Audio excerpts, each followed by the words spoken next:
Hi అండి, అందరూ బాగున్నారా? తాటి పండు, దీనితో గారెలు, రొట్టె, బూరెలు చేసుకోవచ్చు. ఏం చేసుకున్నా పిండి మాత్రం అదే, మనం కలుపుకునే విధానం అంతా అదే. చిల్లు పెడితే గారె అవుతుంది, రొట్టెలాగా వేస్తే దెబ్బ రొట్టె అవుతుంది, బోండాగా వేస్తే బూర అవుతుంది. అదే ప్రాసెస్. పండిపోయింది మనకి ఇలా నొక్కితే లోపలికి వెళ్తే చెయ్యి అంటే పండినట్టు అన్నమాట. చాలా బాగుంటుంది, స్మెల్ మాత్రం చాలా బాగా వస్తుంది. ఇది చిన్నప్పుడైతే మేము పొయ్యి మీద పెట్టుకొని కాల్చుకొని పీస్తోనే అప్పుడు పీస్ తీసి తినేవాళ్ళం అన్నమాట. అప్పుడు ఆ రోజుల్లో అయితే మరి మా అమ్మగారు వాళ్ళకైతే తెలియదు గారెలు, బూరెలు ఇలాంటివి. కొంచెం ఇవ్వండి పీస్ ఇలా తీసేయచ్చు. 3 టెంకలు ఉన్నాయి. మనం దీన్ని ఇలా విడదీసి ఎలాగా దీన్ని పేషం అంటారు, దీని ఒక్కొక్కడికి ఒక పేరు అన్నమాట. అంటే దీని గుజ్జు ఎలా తీయాలో చూపిస్తాను. మనం మామూలుగా మామిడి తురుము ఇవన్నీ చేసుకుంటాం కదా, అలా తీసుకుంటే సరిపోతుంది. ఎక్కువ పీచు ఉంటుంది అన్నమాట దీనికి. దాంతో పెట్టి చేస్తే మనకి చాలా బాగా వస్తుంది, స్మూత్గా. అసలు తాటి చెట్టు ఎంత ఉపయోగమో, ప్రతిదీ ఉపయోగమే. ఉపయోగం లేనిది అనేది లేదు. ముంజులు తయారైన తర్వాత ఇలా తయారవుతుంది.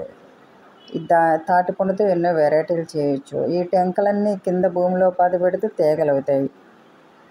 తాటి ఆకులు, తాటి మాను, కళ్ళు, వేస్ట్ కానిది అనేది ఆ చెట్టు నుండి ఏదీ లేదు.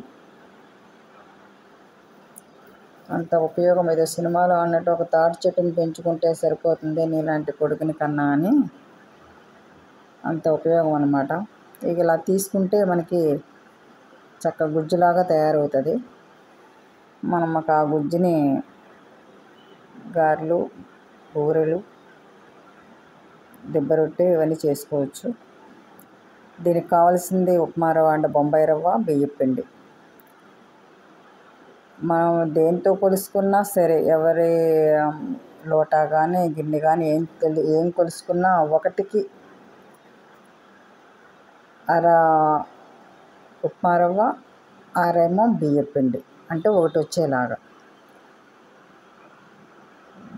దీంతో చూడండి ఎంత స్మూత్గా ఉందో. 1కి 1 బెల్లం పడుతుంది. కొంచెం తీపి ఎక్కువ తినేవాళ్ళు కొంచెం వేసుకోవచ్చు, కానీ అయినా అక్కర్లేదు. 1కి 1 బెల్లం పడుతుంది, సరిపోతుంది. ఇదే కొంచెం తీపిగా ఉంటుంది కదా, కొంచెం వగరా అనిపిస్తుంది, వగరగా అనిపిస్తుంది. కానీ సీజనల్ ఫ్రూట్కి మాత్రం ఒక్కసారైనా తింటే బాగుంటుంది. ఒకసారి మీరు కూడా ట్రై చేసి చూడండి. ఇదిగోండి, 1కి బియ్యం పిండి సగం, మిగతా సగం ఏమో ఉప్మా రవ్వ అంటే బొంబాయి రవ్వ వేసాను. ఫుల్గా 1 బెల్లం వేసి కలిపేసేసాను. మనం కలిపేటప్పుడు ఉప్మా రవ్వ వేస్తాం కాబట్టి కొంచెం గట్టి పడుతుంది. మనం కనీసం ఒక అరగంట సేపు నానబెట్టుకుంటే మనకి తర్వాత గారెలు వేసేసుకోవచ్చు. బాగుంటుంది.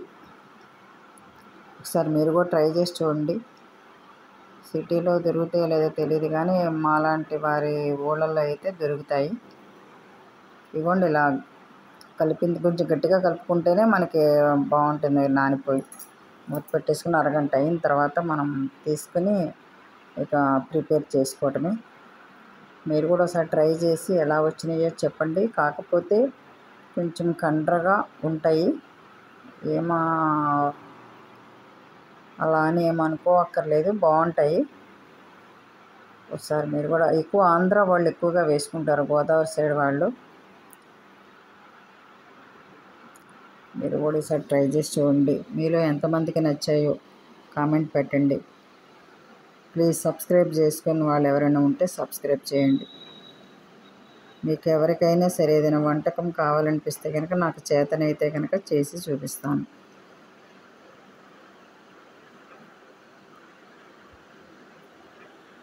తాటి గారెలు.